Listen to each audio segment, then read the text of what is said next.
Well, The Medal in the Drawer is the story of 4 young men from Belfast who go off to war, 2 Catholics and 2 Protestants, all of whom come from round about the Springfield Road. It's actually based on the story of my great-uncle Willie, who was one of the few Catholics in the 36th Ulster Division. Any serious opposition from the German front line melted away like snow in a ditch. As Camarade Fritz turned into vapour. Or took these heels. Like any sensible bugger would have done. We fought our way up that ridge together. You didn't know who was who, but it was done and dusted by lunchtime. And tonight has been our final showcase evening here at the Lyric in the Knowlton studio, with all the groups coming together and performing some live performances, some films being shown for the first time, and a rehearsed reading as well. Action! Action! Shut up, William! You're waking up the other lads! Do something! Take your mind off it! It's the only way to survive out here!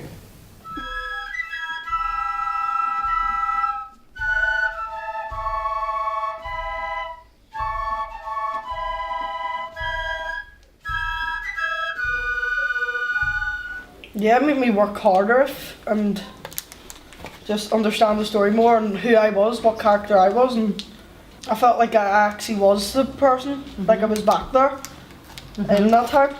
It's easier to act out and just telling the story. It's not enough telling just the story.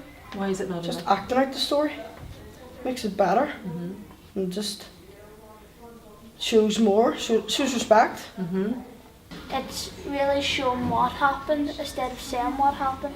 It's showing it more than saying it. So what I've actually learned with the Lyric Theatre and with Antoinette coming out, is saying I would have used props. Where Antoinette actually showed us, props. Use your body image. Use you. Use these people. Use them as as imagery. Me, I can say, is confidence is in themselves in a lot. So I see a change in confidence.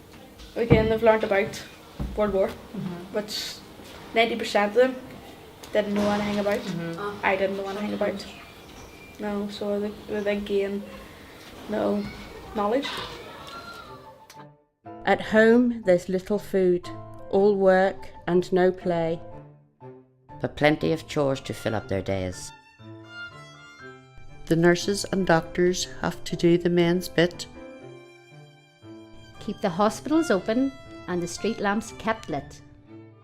Actually taking part in something and you were learning from that rather than you just telling us this is what you're meant to do. It's like a memorising and it makes things come far easier for you. We had fun, making it. We had fun doing it and learning through fun. That's the best way you learn. It's been an education and a really good emotional journey. You never told me how you cried and how your childhood ended. You never made me grow up in the shadow of your sorrows, but always found pennies for midget gems and candy floss and sherbet dabs and ice cream cones and sliders. I suppose in a way what I've found is that sort of exploring it in drama, you get much closer to the emotion of the thing and also the kind of imagery. I suppose it sort of highlights how much we have in common, rather than what separates us. What it does as well is allow people to bring their own personal response to it, which is along the spectrum. It's not, this side or that side or whatever, and you become so much more aware that the lives are interwoven. Because I think you take more in, you become more involved, and when you become involved with the actual story, you become part of the story, and that's where your learning is, and especially for wee ones, I think, especially for older ones as well. But I thought the other projects, I just couldn't, there was just so much in them, and the sort of like cross-community aspect of it, and the kind of maybe risks that some people had taken. I think the drama element is very important because you could have gone and read that out to people or something, or done it as a lecture, and it wouldn't have had the same impact. And you convey more in a drama. You can read about these things and convey the facts and everything else, but when you're dramatising something, you convey the feelings and the perceptions and the reactions. But I sort of felt in some ways it'd be really interesting then, because that's the part of drama as well, putting yourself into another character, you know, somebody that you're not familiar with. And I think that would be a sort of a natural progression, you know. How are you? I'm alright. You know, I've been meaning to ask you. You know, why'd you join up? Why'd you come over here? Honestly, Jack, back at home, I was having a lot of trouble. And I was getting accused of things that wasn't even me. I thought I would join the army and hopefully get a better family. Hopefully get away from all the trouble.